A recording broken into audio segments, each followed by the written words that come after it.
ఎలా భూములు పెంచుకుందామా, ఎలా ఆస్తిపరులు అవ్వాలి, ఇదే ఎక్కువ. కానీ ప్రభు రాగానే సంపూర్ణంగా నాకు విడుదలనిచ్చాడు, ఒక స్వాతంత్రాన్ని ఇచ్చారు, స్వేచ్ఛనిచ్చారు, నెమ్మదినిచ్చారు.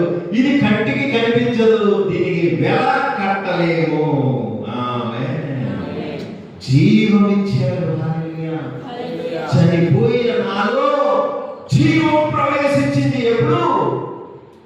నేను నా తండ్రి అన్న వెంటనే. హల్లెలూయా, ప్రైజ్ ది లార్డ్. ఇదేమన్నా చాలా కష్టమైన ప్రసంగం ఇస్తున్నాను నేను? చాలా సులువు అనండి, చాలా సులువు. ఇది కూడా ఇలా చెప్పచ్చు, జీవించడమే కష్టం.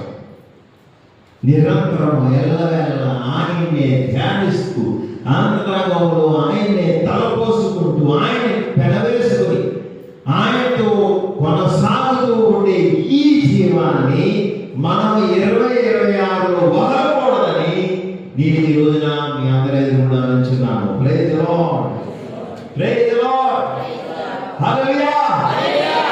ఒకసారి అందరూ నేను నా యేసును.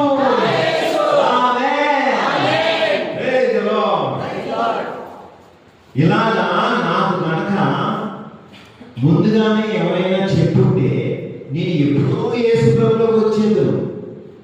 నాకు క్రిస్టియన్స్ని చూసి ఏమనిపించింది అంటే, ఓహో ఇది కూడా ఇంకొక మతమేమో, ఇది మా మతము, అది వాళ్ళ మతము, నాకెందుకు వాళ్ళ మతము అని చెప్పి వీళ్ళని దూరం పెట్టారు.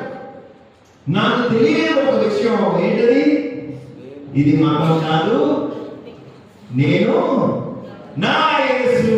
హల్లెలూయా, ప్రైజ్ ది లార్డ్.